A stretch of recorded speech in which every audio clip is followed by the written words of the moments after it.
ny Ray sy ny Zanaka ary ny Fanahy Masina. Amen. Ho amintsika rehetra ny fahasoavana mba ny fiadanana avy amin'Andriamanitra raintsika sy Jesosy Kristy Tompontsika. Mitana ny teniny ny Tompo, zany no hevitra mandritra nyity volana febroary ity. Ny rehefa nevantsika sambatra no raintsika.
Nideran lazany voninahitra omenay anao Andriamanitra noho ny fitiavana. Eny anao Andriamanitra mitantana ny mivimbina ny fiainanay. Ianao Andriamanitra nividinay tao amin'ny Jesosy Kristy. Na dia firenena tsinitsinina ary izay ankehitriny efa namindrana fo. Ankohonan'Andriamanitra sy ny fahamendrehanay na ny fahamasinanay moatra ny hafa fa noho ny fitiavana amin'ny Kristy Jesosy, noho ny famonjena nataon'i Kristy izay nipaka amin'ny olona rehetra fa tsy nijanona tao amin'ny Jiosy aminy. Koa zanakao izay ny amin'ny Abrahama mpino, zanaky Abrahama koa izay. Noho ny amin'ny asan'ny fanamasina izay miara-milaza amin'ny fanahinay fa zanak'Andriamanitra izay. Eo no mahazanaka zanakao anay, anananay lova anan-danitra. Nefa mbola karakarainao izay tiany taminy, narovanao tamin'ny loza, raha tsy laza fa tsy ny visafoaka amin'ny rivotra sy ny ranomasina. Ianao Andriamanitra natoy izao anay. Eny matsiaro mombavaka izay amin'ny namanay rehetra trabona ankehitriny. Koa mideranao mankalaza anao, satria misaora amin'ny zavatra rehetra na amin'ny mahatsara na amin'ny maharatsy. Misaotra amin'izay rehetra tsy maty fo amanaina. Eny na dia nisy namoiavana koa ary dia misaotra anao izay satria ianao no mandahatra ny fiainany tsirairay, mahalala amin'ny anjara tokony omenany olona tsirairay. Koa dia reny sankalazaina ianao manisy fifonaina amin'ny vahavoronay. Ka raha tonga eto amin'ny tempolinao masina izay dia mideranao satria nitantarinao ka tonga eto. Vao mianto aminao izay Tompo, hamasino izao fotoana izao. Andraisanay ny teny vavolombelonao izay mahitsy sy marina ary madio. Iainanay ny sitraponao izay tsara sankasitrahana ho marina. Andraisanay ny sakramenta masina. Koa hamasino izay, hamasino liturjia manontolo, mba ho antrakasitrahana io masinao vavaka tsy aroaroam-paratsiny. Ireo namanay izay tsy mba afaka hamonjy izao fotoana izao, jereo isam-baravarana. Jereo izay fiangonana tsy afaka mivoha amin'ny ankehitriny, ianao Andriamanitra miombona amin'ny panahy. Misy ireo manaraka mitamajotra serasera mivantana amin'izao fanompoam-pavahana izao, itaonao mitovy mety amin'ny fiangonana ihany izy ireo, ka naraka zany amin'ny mpahamendrehana ary handray ny fahasoavanao. Izay kosa faly sy ravo mampiombona amin'ny feonay hatrana ny tokantrano, manaraka izao vavaka izao amin'ny alalan'ny vavaka ny ampianaran'i Kristy izay manao hoe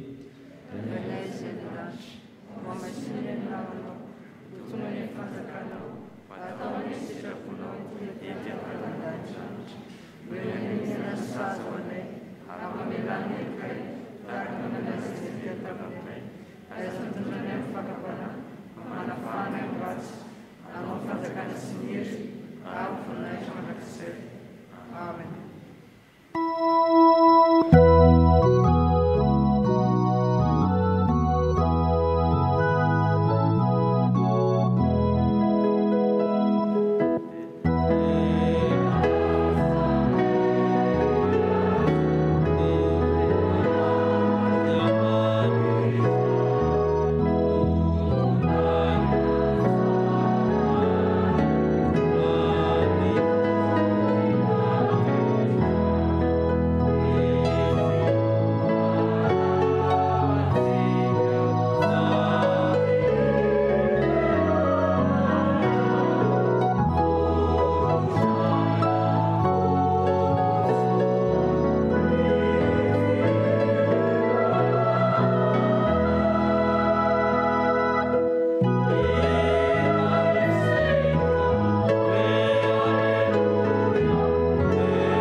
Manaza antsika hipetraka iaino ny sitrapon'Andriamanitra.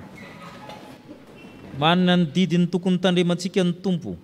Manana fitsipika tokony ho arahantsika izy. Ampahana amin'izany no hita amin'ny Exodosy 2:20. Hoy ny Tompo: izaho ny Jehovah-Andriamanitra izay nitondranao nivoaka avy amin'ny tany Egipta tamin'ny tranona handevozana. Aza manana andriamanika hafa fa izaho ihany, ary aza manao sarin-javatra voasokotra ho anao. Aza manonona foana ny anaran'i Jehovah-Andriamanitra ao. Mahatsiarova ny andro sabatana masina azy. Manaja ny rainao sy ny reninao. Aza mamono olona, aza mijangajanga, aza mangalatra, aza mety ho vavy olombelona mandainga na meloka namanao. Aza mitsiriritra. Amen. Sambatra ny mahitsy lalana izay mandeha araka lalàn'i Jehovah. Sambatra izay mitandrina ny tenin'ny vavolombelony ka mitady azy amin'ny fony rehetra. Amen. Tsy nahatanteraka izany ny sitrapon'Andriamanitra izany isika. Andeha isika fona, andeha isika hanaraka izao vavaka izao. Tombo misaotranao izay ny amin'ny didinao. Masina ny didinao tsy misy tsiny izany. Marina ny lalàna. Koa miano taminao sy ny Tompo raha tsy nahatanteraka izany. Adinay ny namoahanao avy tamin'ny maizina mankany amin'ny fahazavana. Ka tsy nahazo ohatry ny olona tsy nahazo fahazavana izay. Mampieritreritra ny teninay, ny tenanay koa. Sao dia niala tamin'ny maizina izay ka nankany amin'ny maizina mahagaga fa tsy nankany amin'ny fahazavana mahagaga tokoa. Satria mbola misy andriamanika hafa tomponay toy ny vola mankarena ny zavatra maro samihafa. Teniteny foana izay mampiasa ny anaranao azoam-bola, mampiasa ny anaranao amin'ny zavatra maro samihafa. Nanadiny ny andro izay natokanay antsoina hanompoana anao. Ao ny mamono olona amin'ny endriny mivantana sy ankolaka, ao ny mangalatra mivantana ny ankolaka, mijangajanga maso amin'ny sofina amin'ny atao, ary mandainga koa vavolombelona mandainga manitsoka ny hafa, eny mijery ny fananany hafa, mitsikilo izay ananany hafa, mamindrafo aminay, mamelany elokay. Betsaka kotsy ny tanteraka anay na tamin'ny fitena, tamin'ny eritreritra, na tamin'ny natao. Sao madio izay efa kely kardiovo ny fonay mba fampahotana. Eno ny vavaka mangina sandratray ifonanay ho natrianao.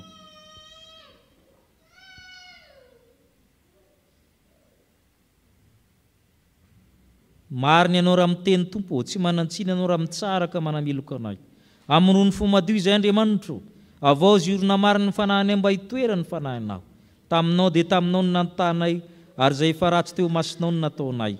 Tsy manana na inona izay fa ny ran'ny Jesosy Kristy Tompo no entinay manatona anao. Amen.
antsika izay mibebaka mariny tokoa mitsangana indray ny teny soamafaly fa mafany fahotantsika ny tompo. Hoy ny tompo, anio ny tonga eto amin'ity trano ity ny famonjena, fa izy dia zanaky Abrahama koa, fa efa tonga ny zanak'olona hitady sy hamonjy ny very. Noho ny amin'ny Kristy no ilazana fa voavela sy voafafa koa ny fahotanareo, noho ny anaran'ny masina samyamideran'ny tompo ianareo.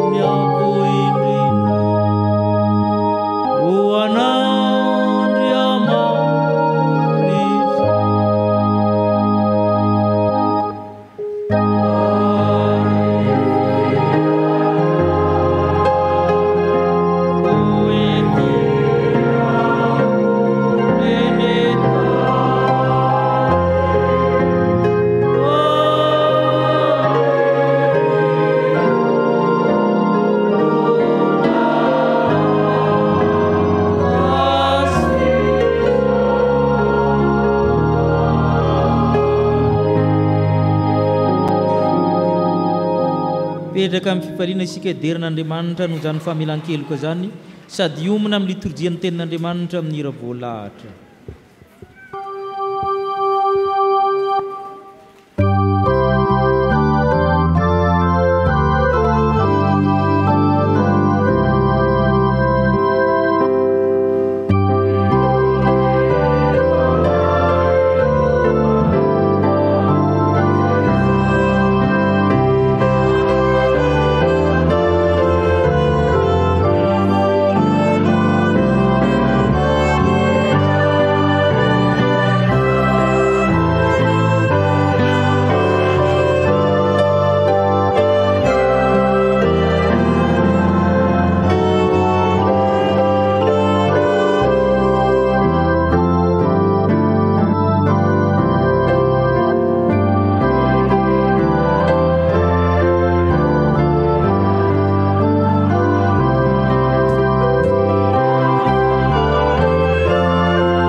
Maki ny soratra masina isika ry havana, izany dia araka izay hitantsika ao amin'ny Genesisy 5:10, ny andininy 7 ka hatramin'ny 120. Genesisy 5:10, ny andininy 7 ka hatramin'ny 120, mivaky toy izao amin'ny anaran'i Jesosy Tompo. Ary izy taminy, izao ny Jehova izay nitondra anao nivoaka avy tany oran'ny Kaldeanina, mba omeko anao ity tany ity olovanao. Ary izy, Jehova Tompo, ahoana anao fantarako fa handova ity aho? Ary izy taminy, hitondray ombivavy kely 3 taona aho, sy osivavy 3 taona, sy ondrolahy 3 taona, ary domoina sy zana-boromailala. Dia nentiny teo aminy izany rehetra izany, ary nosasahiny ireny, ka nampifanandrifiny avy ny tampany, fa nivorona tsy mba nosasahiny. Ary nidina teo amin'ny fatin'ireo ny vorona mpihaza, fa nandroaka azy Abrahama. Ary rehefa ilentika ny masoandro, dia sondriny tory Abrahama, ary indro aizina mahatsiravina indrindra no nahazo azy. Ary io Jehova tamin'ny Abrahama, aoka ho fantatrao marina fa hovahiny any amin'ny tany izay tsy azy ny taranakao, ary hanompo ny olona any, ary hampahoriany 700 taona izy. Ary izany firenena izany kosa izay hotopony dia ho tsaraiko, ary rehefa afaka izany dia hivoaka mitondra harem-behivavy, ary mbevava izy. Nefa ianao kosa ho any amin'ny razanao amin'ny fiadanana, ho tratrantitra indrindra anao vao hody mandry. Fa raha mby amin'ny zafiafy dia verina ty izy fa tsy mbola tanteraka ny eloko ny amorita. Ary rehefa maty ny masoandro ka maizina dia maizina ny andro, dia indro nisy fatana fandoroana mivoatsendroka sy fanilo-mirehitra izay nandeha namaky teo anelanelan'ireo zavatra voasasaka ireo. Tamin'izany andro izany Jehovah nanao fanekena tamin'ny Abrahama ka nanao hoe: ny taranakao efa nomeko ity tany ity hatrany amin'ny on'ny Egipta ka hatramin'ny ony lehibe dia ny ony Eufrata. Dia ny Kenita sy ny Kenizita sy ny Kadmonita ary ny Etita sy ny Perizita sy ny Refaita ary ny Amorita sy ny Kananita sy ny Girgasita ary ny Jebusita. Apokalipsy 1:20 ny andininy voalohany ka hatramin'ny fahadimy. Apokalipsy 1:20 ny andininy voalohany ka hatramin'ny fahadimy. Ny anaran'i Jesosy Tompo. Ary nahita lanitra vaovao sy tany vaovao aho, fa efa lasa ny lanitra voalohany sy ny tany voalohany, ary ny ranomasina dia tsy misy intsony. Ary nahita aho fa indro ny tanàna masina dia Jerosalema vaovao nidina avy tany an-danitra tamin'Andriamanitra, voaomana tahaka ny ampakarina efa miaingo iaona amin'ny vadiny. Ary nahare feo mahery avy teo amin'ny seza fiandrianana aho nanao hoe: indro ny taberna kelin'Andriamanitra dia eo amin'ny olona, ary izy toetra eo aminy, ary ireo olony. Ary Andriamanitra no toetra eo aminy dia ho Andriamaniny. Ary fafany ny ranomaso rehetra amin'ny masony, ary tsy isy fahafatesana intsony, sady tsy isy alahelo na fitarainana na fanaintainana, fa efa lasa ny zavatra taloha. Ary ilay mipetraka eo ambonin'ny seza fiandrianana, indro avaoziko ny zavatra rehetra, ary hoy koa izy: soraty, fa mahatoky sy marina ireo teny ireo. Luka 2 ny andininy 5:20 ka hatramin'ny 5:30. Luka 2 ny andininy 5:20 ka hatramin'ny 5:30. Aoka hitsangana isika ry havana hamaky ny teny. Amin'ny anaran'i Jesosy.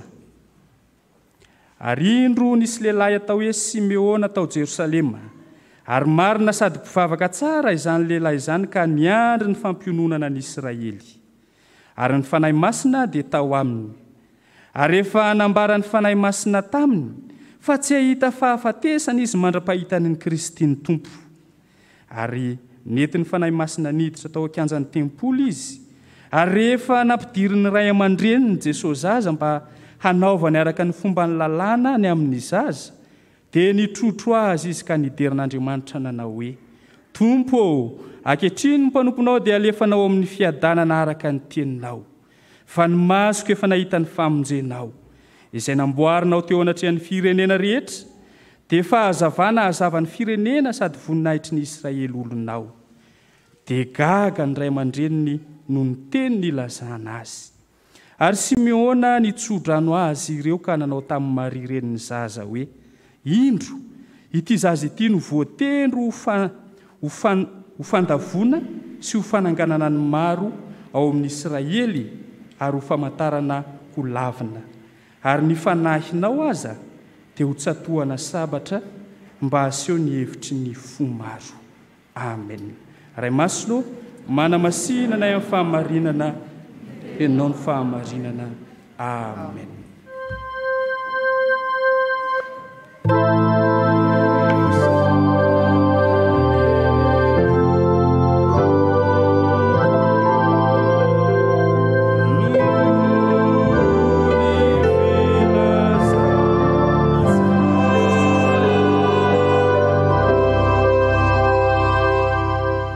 Mivavaka isika. Ry Andriamanitra Tompo rainay ny an-danitro, Andriamanitra mitana ny teninao tokoa ianao. Ankehitriny ianao dia mbola te hiteny aminay indray, koa dia mitary ary anay amin'ny alalan'ny fanahy masina, mba zonay mandray ny teninao, azonay makato ny teninao ary azonay ihany koa miaina ny teninao. Koa tario avokoa amin'ny alalan'izany fanahy masina izany izay rehetra Tompo, na ny mpanomponao izay tondra ny teninao na izay tsirairay avy reto handray ny teninao. Amin'ny anaran'i Jesosy Kristy no ivavahanay toy izany. Amen.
Ho aminareo izay malalan'Andriamanitra sady voantso ny masina, ho aminareo ny fahasoavana mba mpiadanana avy Andriamanitra raintsika sy Jesosy Kristy tompontsika.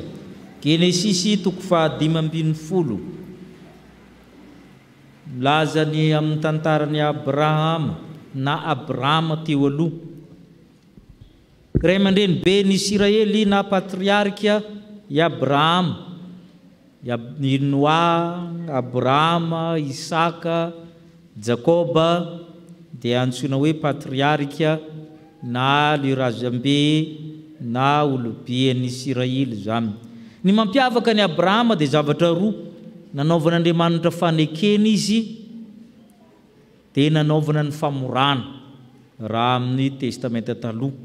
Mampalaza azy hatramin'ny testamenta vaovao dia ny amin'ny finoana Abrahama ninan'Andriamanitra dia ny saina ho fahamarinana izany. Ireo zavatra telo ireo no manamarika ny Abrahama: ny fanekena nataon'Andriamanitra, ny famorana ary ny finoana. Eto amin'ity 5:10 ity dia ny fanaovana fanekena natao tamin'ny Abrahama zany no resahana ito zany. Dia vakitsika ny Genesis 5:17 andininy 7 zany izay nanomboan'Andriamanitra ilazana zany fanekena atao tamin'ny Abrahama zany. Eo amboniny misy le teny hoe ary ninona Jehova izy ka dia ny saina ho fahamarinana zany. Genesis 5:17.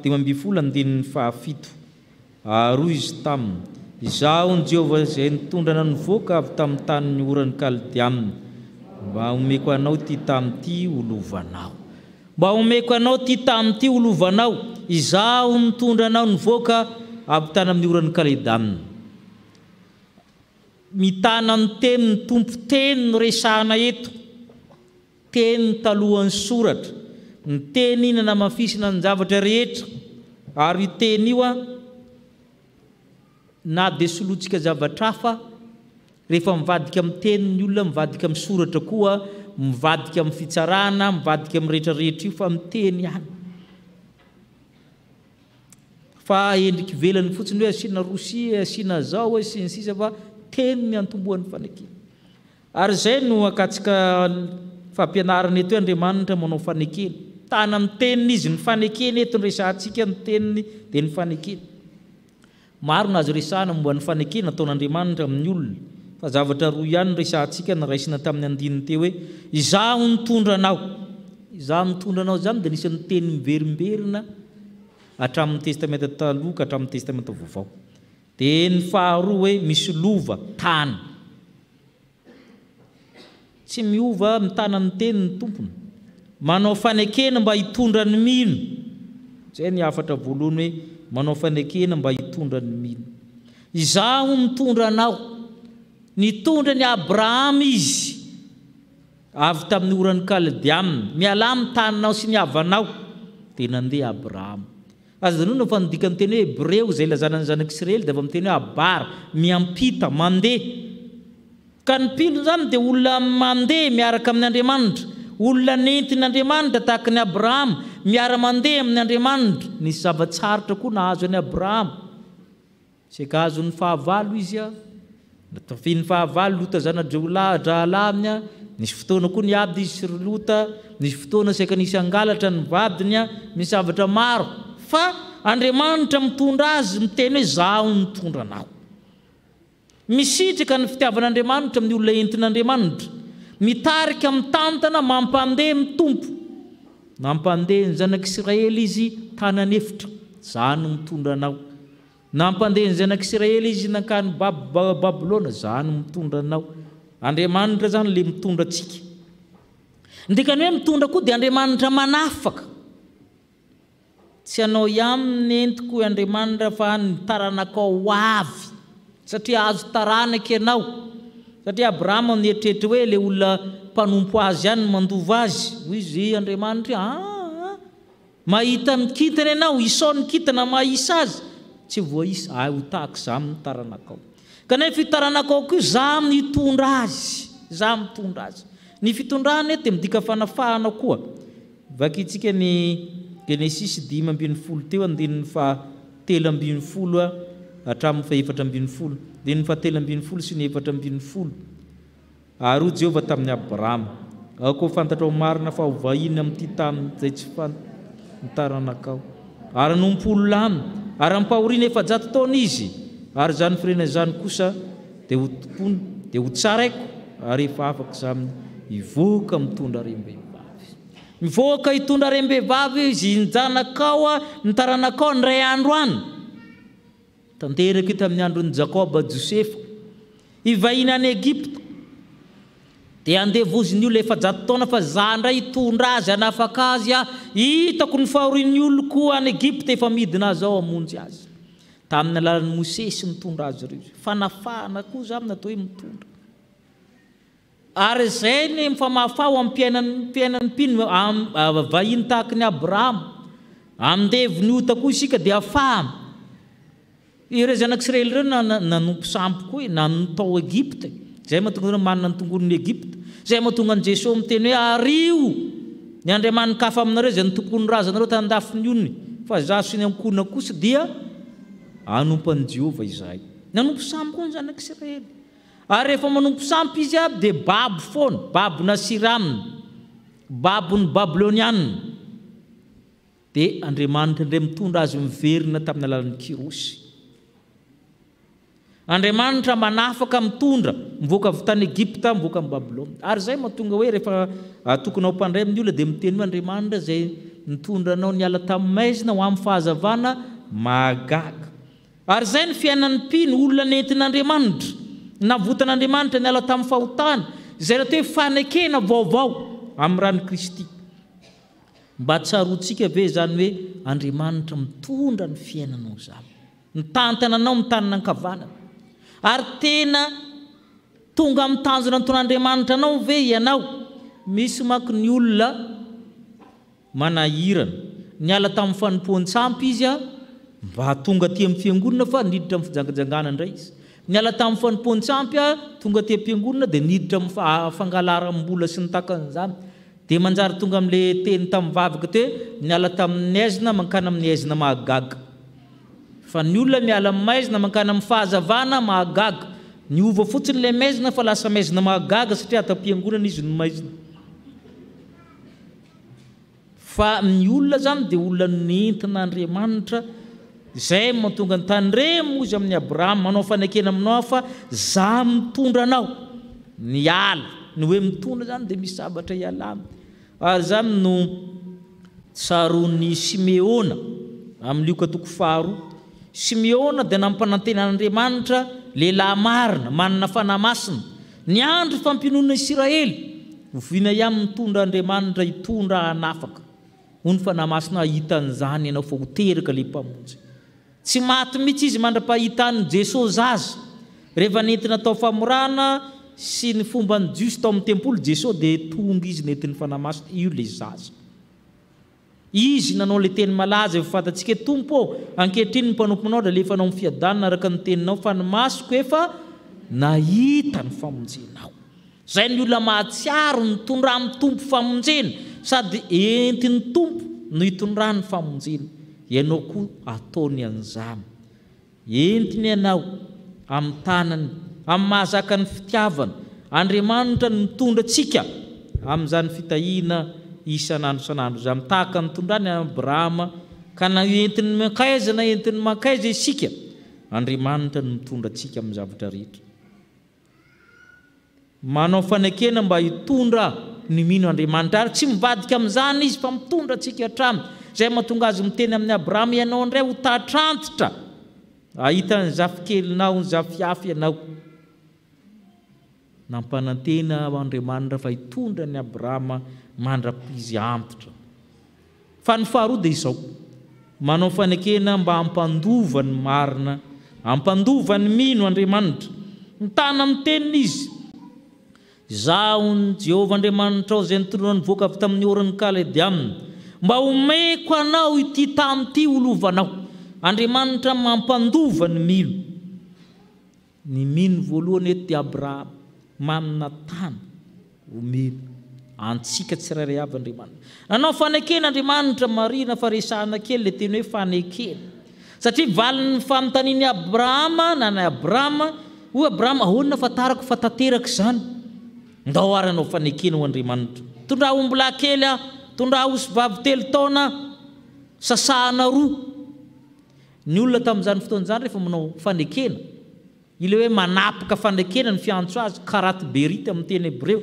manapaka fanekena sasahana roa le zavatra rehetra mba vakitsika hoe ny andininy 10 ka hatramin'ny 12 Genesis 10 andininy 10 ka hatramin'ny 12 dia nentiny teo aminy zany rehetra zany ary ny sasahana reny ka nampifiniafy ny tapany fa ny vorona tsy mba ny sasahana ary nidina teo fatony reny vorona mpiasa fa nandroaka azy Abrahama ary rehefa nilentika ny masoandro dia isondry hitory Abrahama ary indro aizina mahatsiravina indrindra nahazo azy sasahana hatrana amin'ny lohany ka hatrana amin'ny rambony le biby anaovana fanekena dia atao mifanandrify tsara paralèle izy nareo namira zotra fanandrify tsara ka ny tena fanao dia mandalo anelakelaky iny le olona anankiroa manao fanekena izay mivadika zany dia ho faty tahaka an'le biby zay ny dikany fa zao ny fanontaniana nandalo teo ampovoany io ve Andriamanitra sy Abrahama nanin'ny Abrahama izy andininy 12 natory izy dikan'izany dia fantatra Andriamanitra hoe tsy hatandrina ny fanekena io Abrahama tsy fifanekena fa fanekena Andriamanitra ihany no manaiky amin'ny tenany satria tsy misy lehibe noho izy ka ihany noho izy ny mpanoratra ny Hebreo satria itsika koa dia tahaka ny Abrahama tsy mahatandrina isika zay no natonga Andriamanitra navelan'Andriamanitra matory fa tsy ara-mandeha aminy eo i Abrahama aizina mahatsiravina nahazo azy satria eo vorona koa zany avy hinana an'le izy voatory zany na aigle sy ny sisa zany vorona mpihaza zany rehefa maizina dia tsisy afaka mankena ny vorona na amin'ny olona dia tsy afaka nanke koa le vorona Abrahama zany reraka nandroaka an'ireo dia natory fa Andriamanitra rery namakivaky teo hitantsika izany amin'ny andininy 7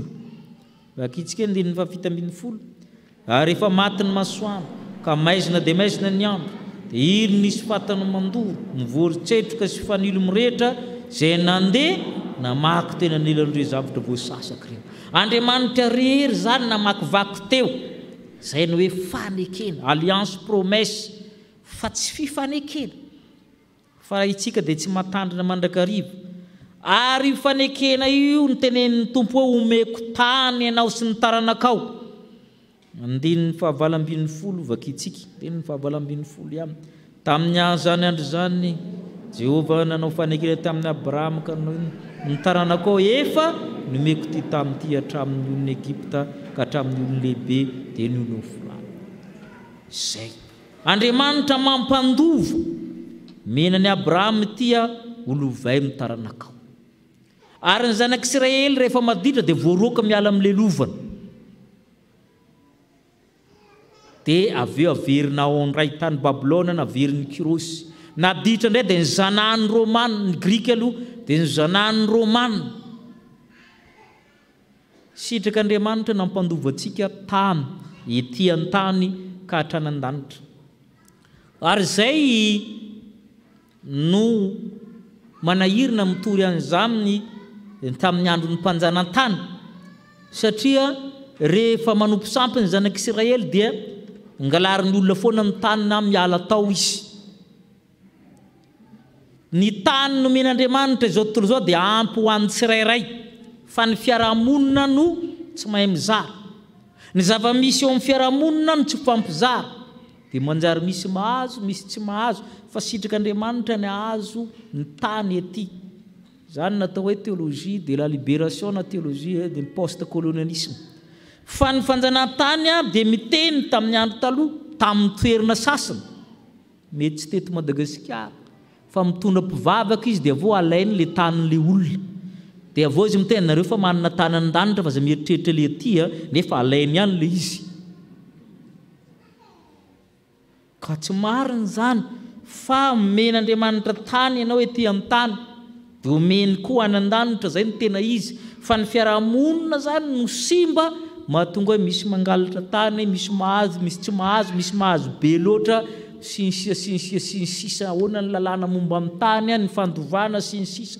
Fa io tena zavatra sitrak'Andriamanitra no nanan'ny olona tany ety an-tany sy tany vaovao any an-danitra. Le fanekena vaovao dia manome tany vaovao any an-danitra, fa ny fanekena taloha dia manome tany ety an-tany. Zay ny baiboly vakitsika io. Ary zay no mahatonga ny lalàna ny tany eo amin'ny Israely 500 taona ihany ny tanànao tamin'olona. Tsy fantatra hoe ahoana ny lalàna momba an'izany eto Madagasikara, Belle Infantique moa sa inona lazanareo azy moa, 4 taona no mijanona amin'ny tany ray. Fa ny lalàna teo amin'ny Israely zany taon'ny Jobily, raha mividy tany ianao amin'ny taona faha 50 na nananao i tany iny, na tsy eo tsinao zafikelinao miverina amin'ny tompony iny, fa ny tany tsy mba varomaty, satria ny olona tsirairay manana zoanina tany. Raha mpiarina an'izany eto Madagasikara dia mba manana tany daholo eto Malagasy. Fa ny anazy 50 taona dia averinao iny tsy vidiana tsy inona, fa averinao iny any amin'ny tompony rehefa 50 taona. Fa tiana tongavana dia Kanana vaovao tsy Jerusalema vaovao. Zany no asehon'ny tompo antsika amin'ny Apokalipsy ny vakiana teo. Apokalipsy haitsika tsy anjery na tsy tenenina ara, fa nahita aho izy lanitra vaovao sy tany vaovao. Le voalohany ty ho lasa ihany, le anananao na kely na lehibe ilozanao ihany io. Fa misy anankiray izay ho vataminao, tsy misy ranomaso, tsy misy alahelo, tsy misy fahafatesana, tsy misy fitarainana, tsy misy fanaintainana. Mba nieritreritra an'izany koa fa Andriamanitra mampandova tahaka nampandovana ny zanaky Abrahama rehetra, dia mampandovanao koa anan-danitra. Mba ny angavingavan'i Jesosy ihany ianao mba refirefesy ny anan-danitra, sa velanao lohany ianao, fa misy tany ampananteny amin'ny tompo antsika anan-danitra. Tsy miova amin'ny tompo mitana amin'ny teniny izy, manao fanekena izy hitondra anao, ny taranakao. Izy le miteny anao ny zanako sy ny asan'ny tanako dia atitoko. Manao fanekena izy hampandova anao ny lanitra sy tany vaovao, raiso ny anjaranao. Zay no afatra. Ho an'Andriamanitra irery ny voninahitra. Amen.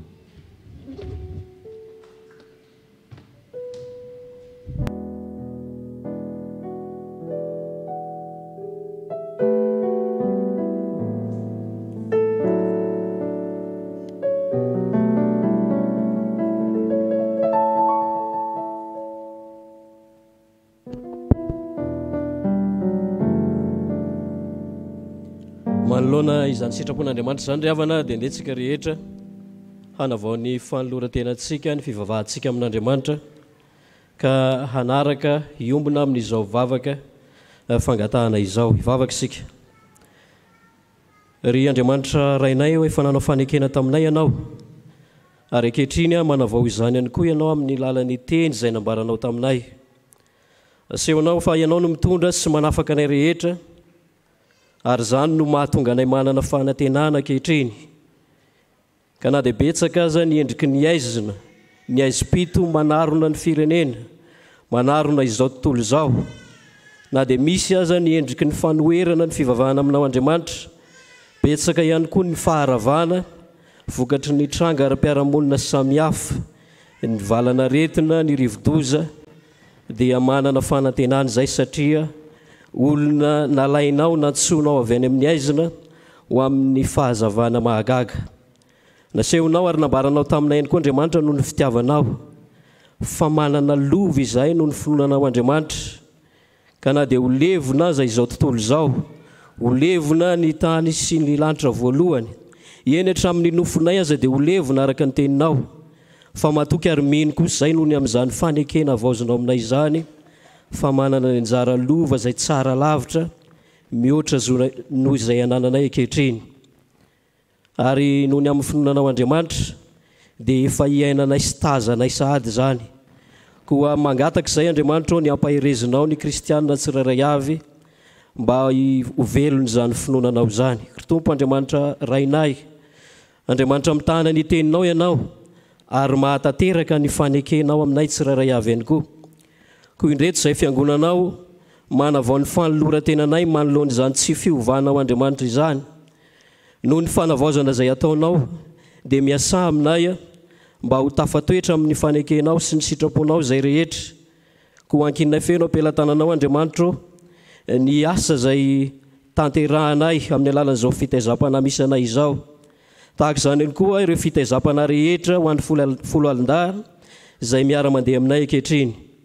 Ianao no hanankinanay ny programa rehetra ary tsy miafina aminao ny fikasanay, anatanteraka ny firaisan'ny sampana amin'ny herinandro ho avy izao, dia ankininay eo ampelantananao ny fiomanana ny fahatanterahana izany. Ankininay eo aminao Andriamanitra ny mpitandrina mianakavy, ny biraon'ny fiangonana, ny komity, ny loholona sy ny dekôna, ny sampana sy ny fikambanana samihafa, ary ny kristianina rehetra izay miombona amin'izao fitaizam-panahy izao, mba ho avaozonao Andriamanitra noho izany vanekena ataonao izany. Ankinay feno ampelantananao ny kristianina rehetra, na izay tonga eto amin'izao toerana izao, na ireo izay miara-miombona aminay manaraka ny tokantrano. Tehirizo hatrany amin'ny finoananao izay sy amin'ny fivavahana aminao, mba ho tahaka ny Abrahama ka ho amarinina noho ny amin'ny finoanay tsirairay avy. Ankinay feno ampelantananao Andriamanitra ny fiaramonina ny firenena misy anay tsy miafina aminao ny mety ho faharavana sy fahavoazan'ny tsirairay avy, indrindra ny faritra atsimo sy ny atsimo atsinanana. Ianao Andriamanitra hamangy azy ireny, hampahery anay tsirairay avy, ka iompoa izay malagasy rehetra ny amin'ny fifanohanana izay takinao aminay. Ankehitriny izay tsirairay avy reto ihany koa Andriamanitra dia manana ny fanirinay izay tononona eto anatrehanao ankehitriny koa mandrenesa sy miaino izany.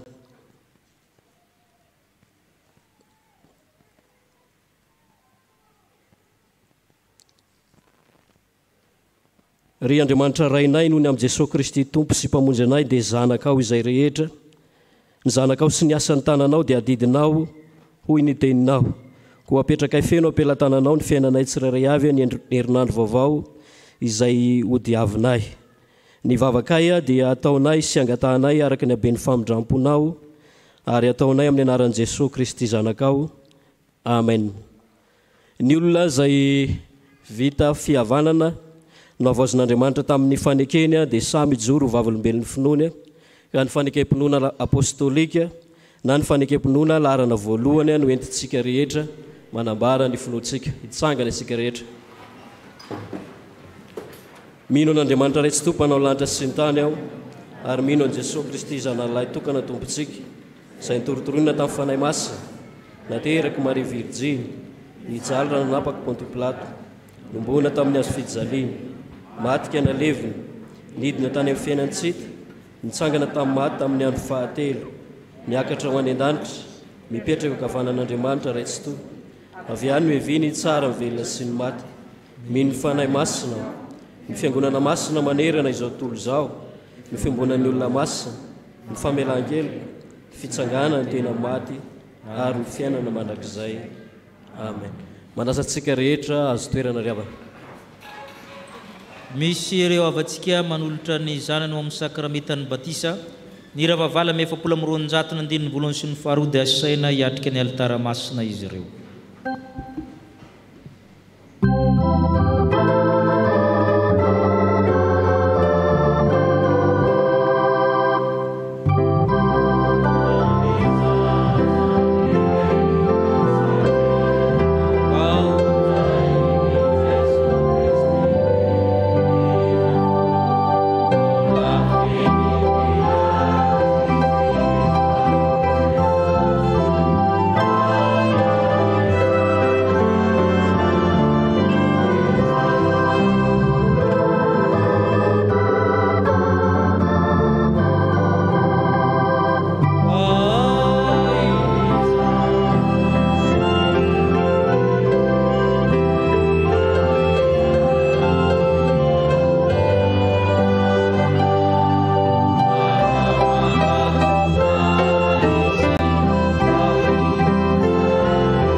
Ampipaliana ndraisitsika reto avantsika reto manavoan'ny fanoratenany ka manolotra ny zanany amin'ny sakramentany batisa.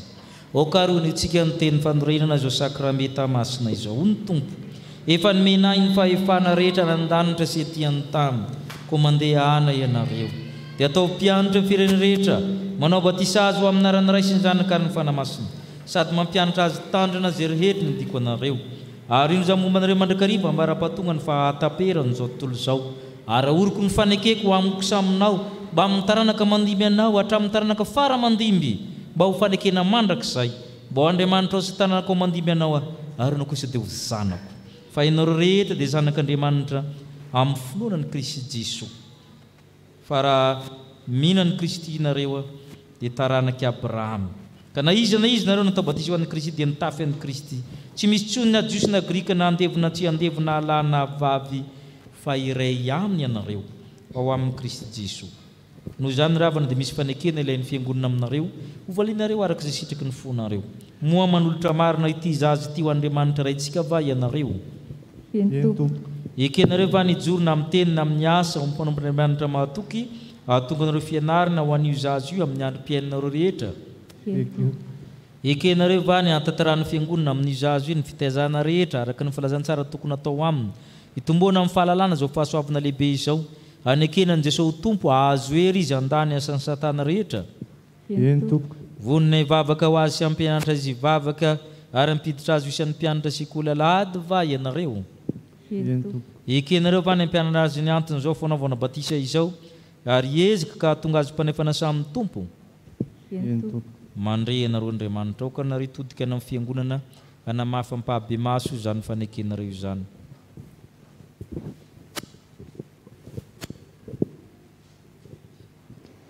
Manolotra ny zanakay ho an'Andriamanitra raintsika izahay. Ekenay ny joro na amin'ny teny na amin'ny asa ho mpanompon'Andriamanitra mahatoky mba hahatonga anay ho fianaran'ny zanakay amin'ny androm-piainanay rehetra. Ekenay ny hahatanterahany fiangonana amin'ny zanakay ny fitaizana rehetra tokony atao aminy mba hitombony amin'ny fahalalana izao fahasoavan-dehibe raisiny avy amin'Andriamanitra izao sy hanekeny an'i Jesosy ho tompo mba azony hery andavan'ny asan'ny satana rehetra. Vonona ny hivavaka ho azy sy hampianatra azy hivavaka ka hampiditra azy ho mpianatra sekolalahady izahay. Ekenay ny hampianatra azy ny anton'izao fanaovam-batisa izao ary izanay ny taona azy ho mpandray ny fanasan'ny tompo. Ny herin'Andriamanitra ny ankinanay hahatanteranay izany. Amen. mandre anareo Andriamanitra matoky azy fa izy nitondra anareo ataterahanareo zany fanekena izany. Sika fiangonana koa dia tompona anaikitra mandrakariva amin'ny olona rehetra ketsika ho amin'izany sakramenta masina izany dia isika hitsangana angataka ny fanahy masina.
Ivavaka isika.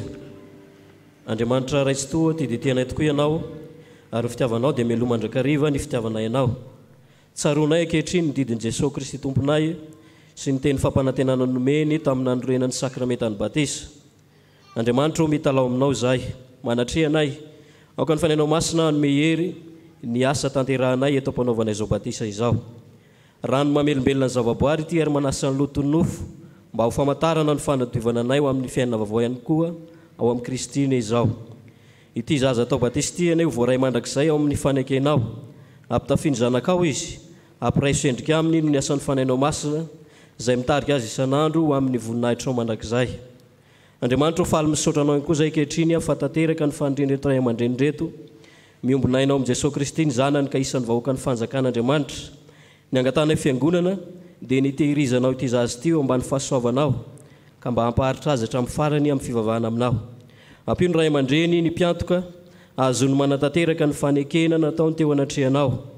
Ombany fahasoavanao ihany koa ny ezaka rehetra ataon'ny fianakaviana ny ray aman-dreny ny fiangonana amin'ny fitaizana ity zazy ity. Amin'ny anaran'i Jesosy Kristy no angatahanay izany vavaka izany. Amen. Petraka ny fiangonana.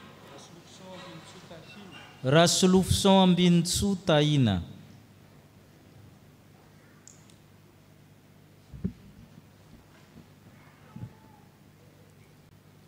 Izaho manao batisanao amin'ny anaran'ny Ray sy ny Zanaka ary ny Fanahy Masina. Amen.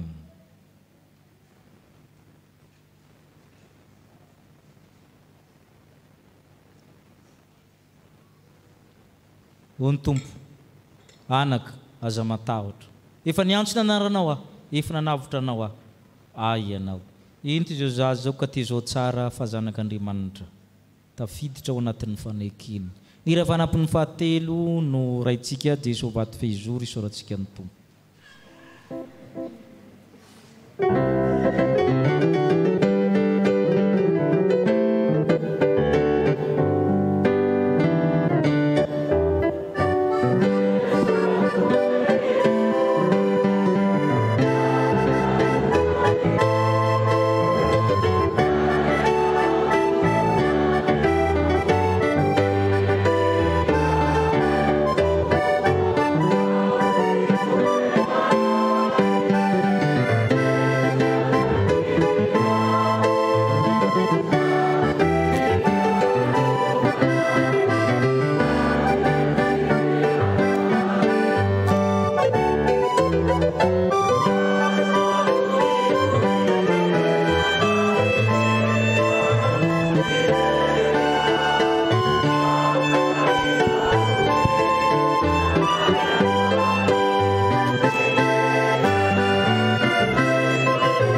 tonga eo amin'ny rojombavaka fanaontsika isam-bolana isika dia miangavy ireo tratry ny tsingerin-taona volana febroary itsangana.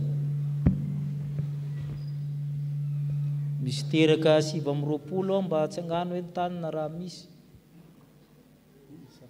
Aiza? Ay, asitsika tehaka ho azy fa anniversaire. Miarahaba manokana koa any président sika tavaverina eto amintsika andalo tsy fahasalamana izy sady tratry ny tsingerin-taona dia miarabanao koa président tsisika tehaka ho an'Andriamanitra fa tavaverina eto amintsika. Ireo izay natsiaro fahasavana manokana hiderana an'Andriamanitra hitsangana. Ireo izay manana olana hitolomana mbavaka hitsangana. Ireo izay marary sy manana ny marary hitsangana. Ireo izay namoy havana ny donam-pahoriana hitsangana. Hivavaka isika. Misaonanao zay Tompo raha mbola tonga amin'ny fotoana anaovanareo jombavaka isam-bolana mifampivavaka. Indrindra fa ho an'ireo izay namoy havana ary maro tokoa izy ireny. Ao ny kamboty, ao ny mpitondra tena, namoy ny avantina ny sasany. Ary mbola mbohitra ary ny razana ho an'ny sasany. Ianao Andriamanitra no hijery azy ireo amin'ny masonao.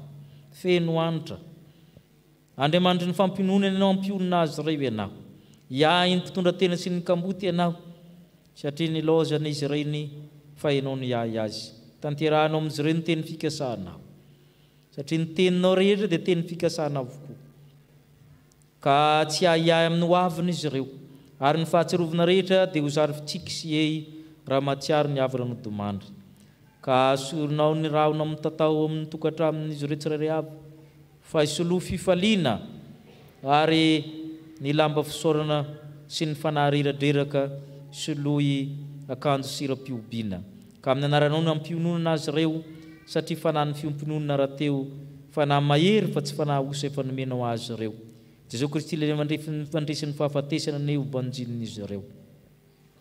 Misy ny marary sy manana ny marary, ato amin'ny fiangonana misy marary, ana amin'ny toeram-pitsaboana misy marary, ana amin'ny fiara fitaterana toeram-piasana. Misy ny arety mandringana, misy koa ny aretina tsotra, misy ny aretina tsy hita-panafana hatramin'izao. No Andriamanitra hijery azy ireo tsirairay avy, hiaro ny ainy tsidina nandavaka, hikasika ny ozatra mitonona ny tsoka ny saina sy ny fanahy, ka ny asan'ny maizina lavirina ho azy ireo, ny asan'ny fanahy ratsy tsy hanjaka amin'izy ireo. Ka hitsambikina tahaka midery izy ny fahasalamana mena ho azy, mehery ny fanafody ampiasaina torohevitra ny mpitsabo ho an'izay manatona mpitsabo, atanjaha kosa ny finoana ho an'izay mitsabo tena amin'ny finoany, ary amin'ny asa mpifoazana sy ny asa toy izany amin'ny alalan'ny asan'ny fiangonana. Ka matoky izay Tompo fa hojerenao tsirairay avy ireo marary ireo, hanomezanao azy zany fahasalamana izany. Ianao Andriamanitra hijery ny manana olana, misy olana amin'ny taniny, amin'ny tenany, amin'ny tokantraminy, amin'ny havana, amin'ny zanany, amin'ny fiarahamonina, amin'ny fitsarana, hatrany amponja ny traboina, ny zavatra maro samihafa amin'ny fahamahafaho amin'ny fiainanay. Indraindray izay very hevitra ihany, kanefa mba zanak'Andriamanitra ihany, ataovy manoatra ny mpandresy izy ireo amin'ny lalanao efa tia azy. Amany olana ianao ny olotra vahaolana sy olona hiara-mikaroka aminy. Ka nala ny sangodimpanina rehetra amin'ny fiainanao, amin'ny balikany masoandro-piainany, ka handeha amin'ny kery sy amin'ny pahatanjahana izy fa mananao Andriamanitra mahery, ka ho fantany fa lehibeny ao aminy noho ny amin'izao tontolo izao. Ianao efa nampananteny matoki fa izaho efa naharesy izao tontolo izao. Nisaoranao izay amin'ny alalan'ny reto namanay reto izay nahazo fahasoavana, ara-no farabatana ara-tsaina, ara-pananina, ara-piarahamonina. Ianao ny nanome izaminy ka isaorana ianao. Taony nangatahany fatratra, taony tsy nampoizina, satria ianao malala manome ohatra izay tokony anjara amin'ny tsirairay. Ka nisafidiny fiangonana izy ireo jory vavolombelona fa Andriamanitra tsara sady mpanao ny tsara ianao. Nasehanao tokoa fa nitananao tsy fo fa mahavonjy ary sofinao tsy mba lalan-darovana fa mahare, ka manome izay ilainy ianao. Tratry ny zingerin-taona reto avanay reto, kombo arakaraka tomboan'ny taona, ny tomboan'ny fahasoavana, ny fahendrena, ny fahatahoranao Andriamanitra, ka hoendry noho ny mpampianatra azy izy ireo. Na ny kely na ny lehibe samy vanginao, ka mitsikitsiky no hamakivakiana amin'ny taona, meno andro lava izy ireo ka amin'ny anaranao ny arabana azy ireo fantatrao ny irinay fantatrao koa ny tokony alavirinay ka na mipetraka na mitsangana na nitoko taminy ny anana tokantrano izay manaraka mitamajotra no Andriamanitra ijery amalivavaka ikasika anome satria na dia mbola tsy mangataka azy izay dia fantatrao ny masoanay tsy manome anay vato solo ny atody ianao tsy manome anay menarana solo ny azo andrano ianao fa mahalala ny masoany tsirairay avy tanterao zany araka ny habe ny rafonao misaotra sady tompo amin'ny valimbavaka amen tratry ny tsingery taonanareo dia mirary soandriny misaotra tompo iroso amin'ny vaovaon'ny fiangonana isika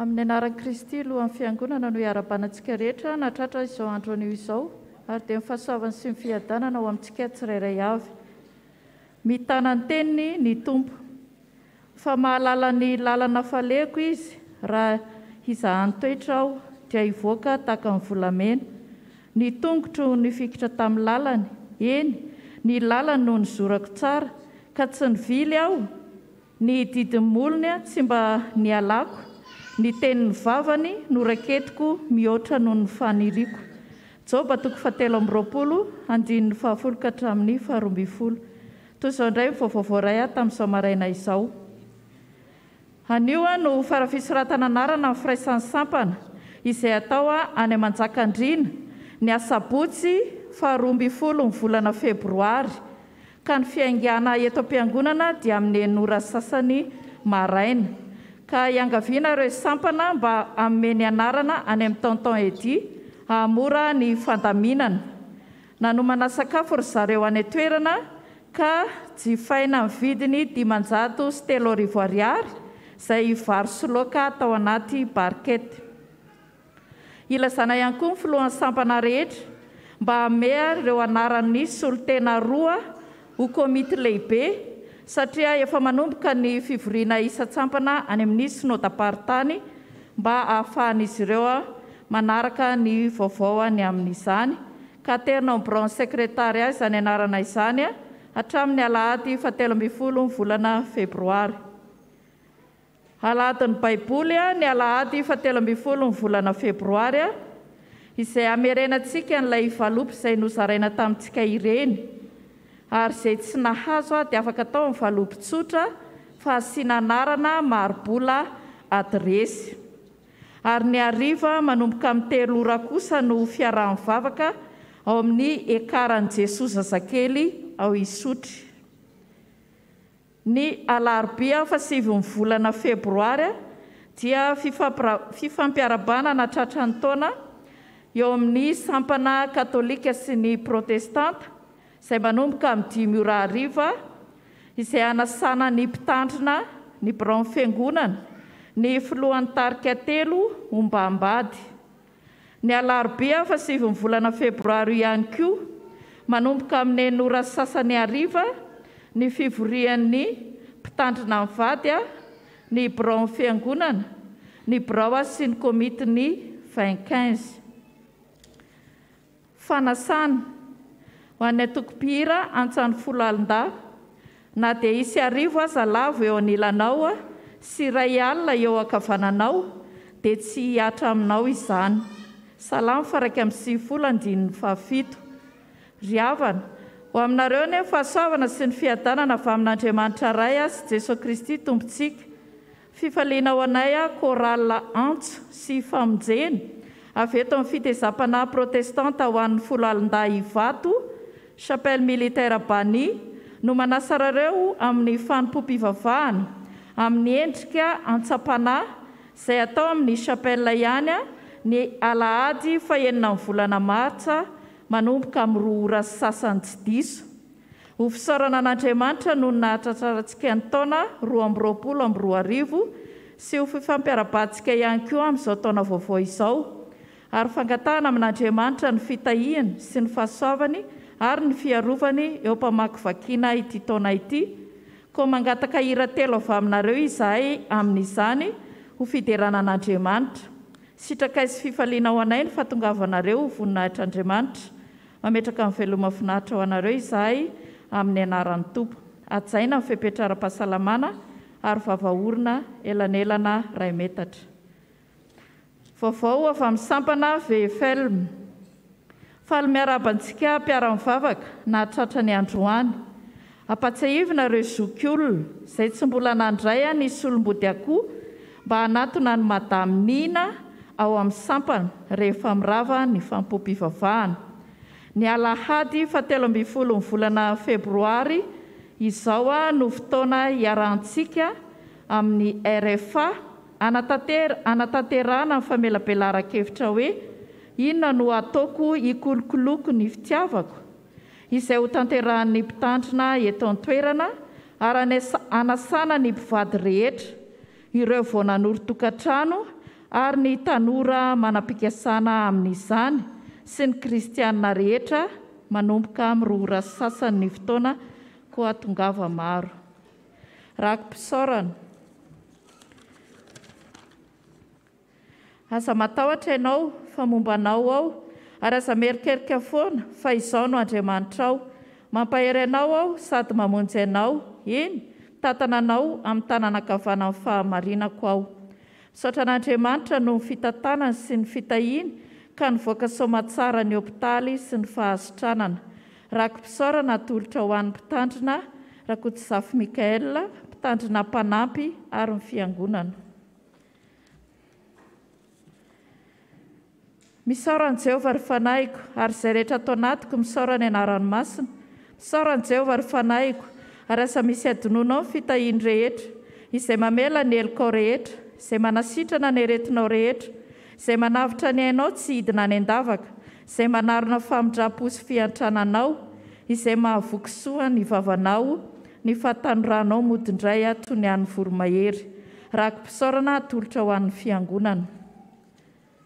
Filazana manjo amin'ny finoana ny fitsanganan'ny tenany maty no ampandranesanay anareo fa nireny malalanay Rasoa Ray Bertine, vadina velan'ny Tompo Klara zananay Felixa, dia natsony ray ody any aminy rehefa nampindraminy anay tao anatin'ny 20 taona.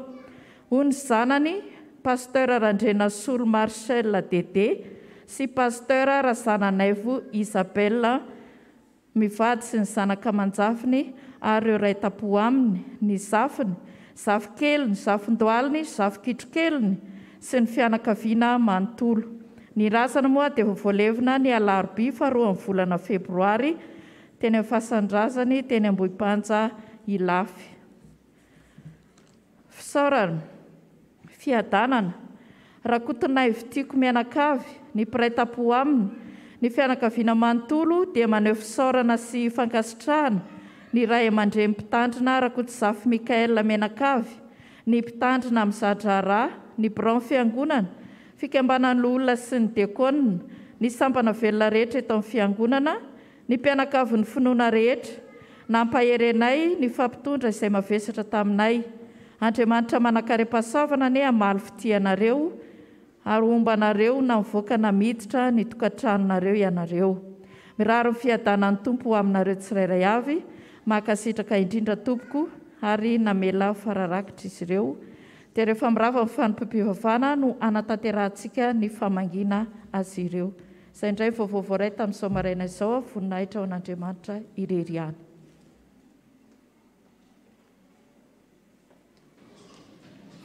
Ny firaisan'ny sampana amin'ny asabotsy amin'ny nasasany ny fiaingana.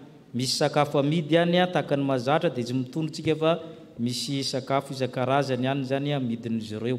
Dia amin'ny nasasany fiaingana misaotra ny mpikarakaratsika mikarakara ny fiara mankany. Misy ny namantsika nahazo nosotra masina mampiandry, natokana ho ampiandry angatahana iroso eto anoloana izany izy ho arabaina raha ao. Le anarana teo moa? Le anarana teo moa? Rasoanta izy ny madame miakatra eto fa tsy hitan'ny olona fa fo kely. Dia misaotra ny tompontsika ny amin'izany. aorian'ny vavaka dia manasa ny brony fiangonana iaraba azy miaraka amin'ny ny solitena ao amin'ny brony fifoazana. Misaotranao zay tompony amin'ny anananay mpiandry eto amin'ny fiangonana misy ny menao zanositra masina zany tamin'ny alalan'ny foibe ntsampana sy ny sodapartamy mitsoran'izy ireo ka ianao Andriamanitra mpahiry azy andresiny asany maizina tokoa ary ijoro amin'ny finoana ka ianao Kristy ny tatana azy ka iarahaba azy ny fiangonana noho ny aminao misaotra tompo. Amen.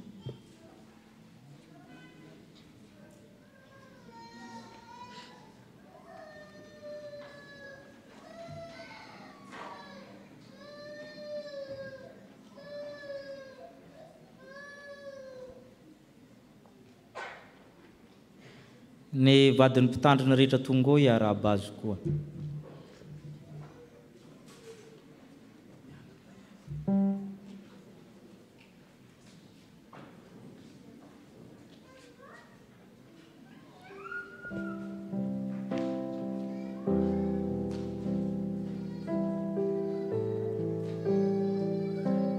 Namangy tao amin'ny birao tamin'ny marenany keo ny toniany safifina ny fifoazana foibe raha mbola ao izy tompoko dia angatahana hitsangana dia manasanao pastera hiakatra tian'olona mba handray fitenenana ato zao ny chapelle militaire zany eto Ampahibe zany a folo taona ny sinisapana fifoazana teto amintsika dia manasinareo raha ao ny vadiny a dia hiakatra nareo a dia mangataka ny brony fiangonana tompoko mba hitsangana zany a isika brony fiangonana reo ny brony fiangonana eto amin'ny fiangonana mangataka oren'izay hitsangana ny dekôna rehetra dekôna sololona soara tompoko ny komiteny faharoapolo taona 15 taona nampitandra satria mankalaza an'izany zay eto Andriamatotonia Tarieny Andriamatoto Jeneraly zay filohan'izy ireo hitsangana ny komiteny faharoapolo sy ny 12 taona soatra tompo hitsangana ny sapana fifoazana miaraka amin'ny zanaky ny fifoazana soatra tompo dia faly miarabanareo ray aman-dreny avy amin'ny foibe mamangy anay dia araka ny volazako teo folo taona zay nisy ny sapana fifoazana teto dia vitanareo fa maro izy ireo fa mitovy amin'ny sapana rehetra dia andray fitenenana ianao zany zay araban'ny fiangonana sy afatra ho an'ny sapana. Ho aminareo ry havana ny fahasoavana mampiadanana avy amin'Andriamanitra raisy Jesosy Kristy tompo. Amen. Misaotra an'Andriamanitra tsika raha afaka miara-mivavaka eto miaraba sy mirary soa ny mpitandrina sy ny birao mpiara-miasa miaraba manokana ny filoha sy ny sampana fifoazana dia fifaliana ho anay tokoa ny mamangy ny fiangonana eto amin'ny alalany sampana fifoazana foibe fantara tokoa fa folo taona nisy ny fifoazana teto manantena fiara-miasa hatrany raha hamakivaky indray ny folo taona manaraka dia famangina tsotra moa ny atao eto mirary fitahin'ny tompo miorena tsara aza miova dia mirary sondrindra ry havana ho an'Andriamanitra irery ny voninahitra. Amen.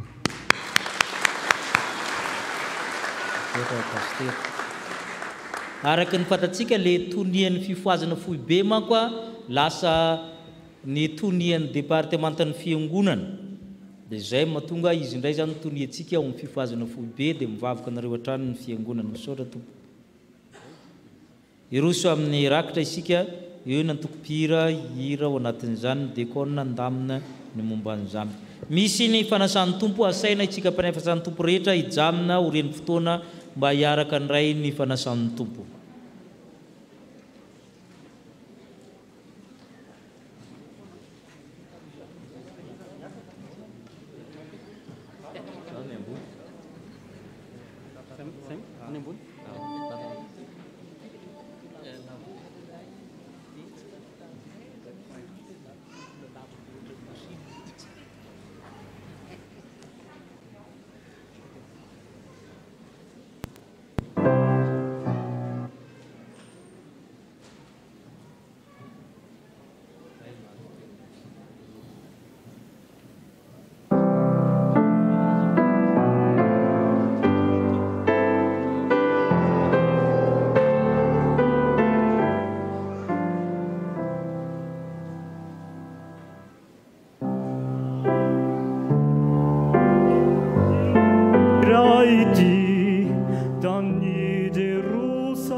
Kanefa niova foana teo tinofy mamity, mandraona ny lanitra ka mangatsika be, dia aizina sirary kotrokano re, tsy nisy izay mba hita teny an-tendrombohitra, ny hazo fijaliana no mba namiratra.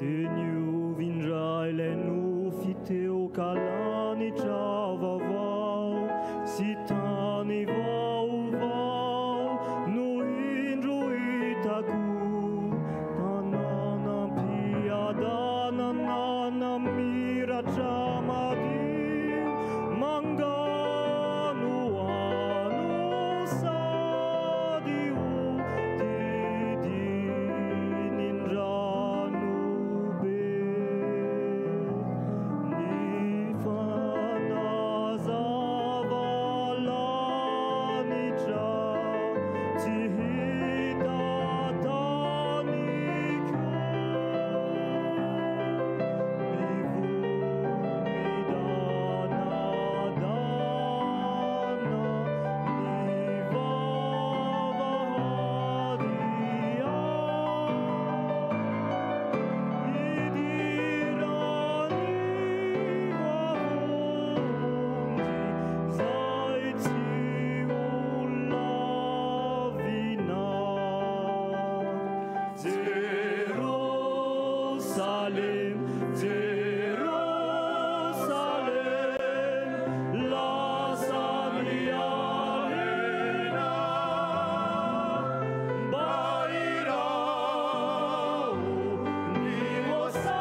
asaina ianao araka ny voalaza teo hiatrika ny latabatra masina oraintsika ny hira mialoha sy aorian'ny sodrano.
Tanteran'Andriamanitra aminareo izao tsodrano izao. Ary Andriamanitry ny fahasoavana rehetra izay mitondra ny mpiandrona lehibe ala amin'ny maty, dia Andriamanitry ny fiadanana izay mitondra ny nanimpanakena mandrakizay. Izy hatanteraka izay rehetra tokony ho anareo. Ny tsara rehetra na ny fikasana na ny fanaovana hatanteraka ny sitrapony. Ka hotahina raha miditra, hotahina raha mivoaka, hotahina raha an-tsaha, hotahina raha an-tanàna. Amen.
Petraka hivavaka mangina isika. Ho an'Andriamanitra hereriny ny voninahitra amin'ny anarana iray sy ny zanaka ary ny fanahy masina. Amen.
ny lalàna rehetra nandiko anareo dia tandremo hoarahanareo mba ho velona ianareo ka iamaro hiditra andovan'ny tany izay ny ainanan'i Jehovahandriamanitra reo ny razonareo omenareo azy tsaroviny lalana rehetra izay nitondran'ny tompo Andriamanitra anareo tanatin'izay 70 taona izay nampanitry teninareo izaha toetranareo ahalala ao am-ponareo na hitandrina ny didiny anareo na tsy nampanitry tenanao izy ka namelanao honoana dia nanomeanao mana ho anina izy izay tsy fantatrao fa nampahafantariny anao mba hahafantaranao tokoa fa tsy ny mofo aminy iveloman'ny olona fa izy rehetra teny alokan'ny vavan'Andriamanitra no iveloman'ny olona. Amen. Za mitenin'Andriamanitra tonga nofo zany dia aseho koa amin'ny alalan'izao sakramenta masina izay ho raisitsika ankehitriny koa asandrato amin'ny tompony fonareo. Tokony ataony navinany misaotra anao satria tompony tompo mpanjakan'ny mpanjaka ianao Jesosy Kristy izay Andriamanitra avy amin'ny Andriamanitra nateraka fa tsy natao miray amin'ny zavatra rehetra manana ny fahefana rehetra an-danitra sy ty ambony tany feno fankalazana azy an-danitra noho ny amin'ny voninahiny noho ny amin'ny serafima sy ny kerubi mirakotry ny elany ny anjely tsy omby alina apôstôly ny martiora ireo olom-boavitra efa sambatra aminao koa mianta aminao izay tompo na dia mbola ety ambony tany aza ahazo mananitra ny fankalazana sy ny fiobina masina manao hoe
teny fanorenana zao sakramenta masina izao fa i Jesosy tompo tamin'iny alina izay namadia anazy dia nandray ny mofo ary rehefa nisaotra dia novakeny ka hoy izy hoe raisy sohano itenitenako izay omena anareo izao no ataovy ho fahatserovana dia arak'izany koa nokapoaka rehefa nihinana dia hoy izy misotro amin'ity anareo rehetra fa ity norako dia ny amin'ny fanikena vaovao izay latsaka ho an'ny rehetra ho famelan-keloka izao no ataovy ho fahatsiarovanahy na oviana misotro ianareo fa na oviana ny areny mihinana itony mofotony sy misotro amin'ny kapoaka dia manambara ny fahafatesan'ny tompo ianareo mandra-piavina hivavaka isika ry tompo renay izay nandanitro indretsy manao ny fahatsiarovana tongavany zanako olona manomboka amin'ny fianambiliny Betlehema ka hatramin'ny fasan'i Josefa avy any Arimatia ny fitsanganana tamin'ny marainy alahady ny fiakarana amboninahitra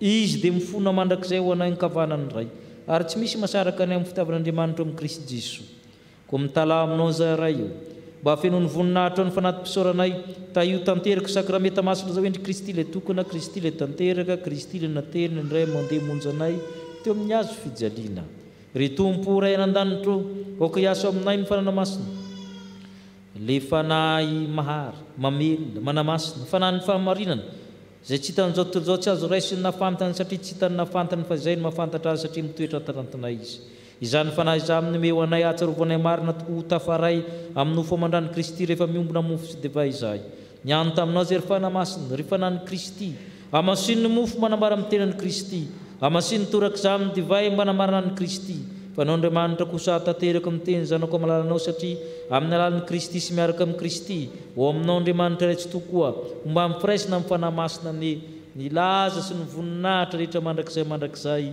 amen.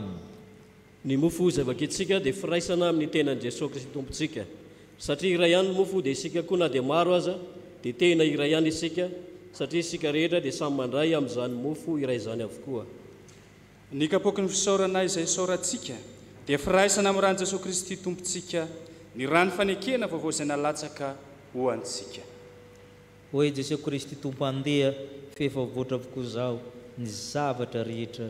Amen. Ipetraka isika no larakira fahina amin'ny 20 amin'ny fizarana ny mofo sy ny kapoka.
Naovan'Andriamanitra fanekena fa hitondra azy izy ary ampandova azy famitana ny tenin'ny Tompo. Amen.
oka isika iombopo amin'ny fanetretena manao hoe tompo tsy mendrika atao hoe zanakao tsy mendrika tsy mendrika tsy latsaka fa natabatro atory da nefa ho ianao hoe izay manatinay tsy mba ho laviko mihitsy raiky ambin'ny-polo amby roanjato ny andininy fahatelo.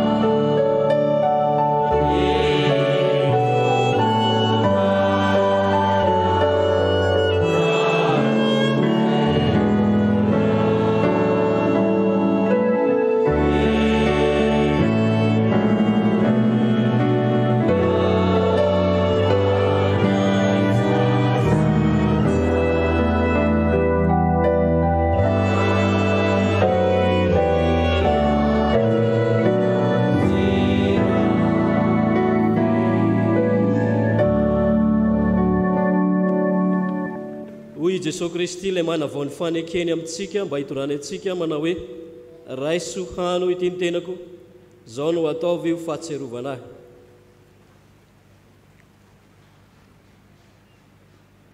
Raiso ny tenako no teninao.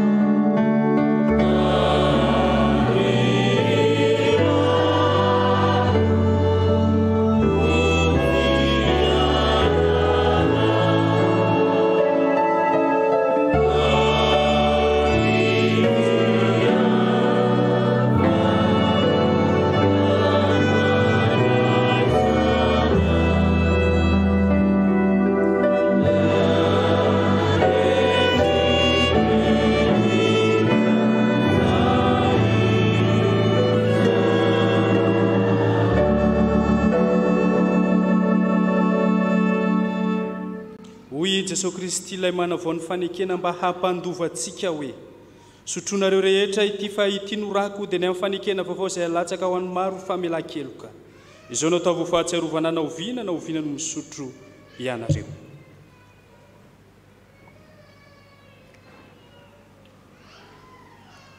Misaotra anao izay fanandray arak'izay mety ho sakramenta masina izao any mpanahy mahavoka sakafo ny fanjakany lanitra Maranatha avia Jesosy Tompo. Amen. Ho ny Tompo aminao. Ny lanitra sy ny tany ho levona fa ny teniko tsy mba ho levona. Amen. Hipetraka amin'ny fifaliana isika aminao ny rakim-pisaorana.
an'Andriamanitra hereriny ny voninahitra amin'ny anarany ray sy ny zanany ary ny fanahy masina. Mandehana amin'ny fifalian'ny tomponareo.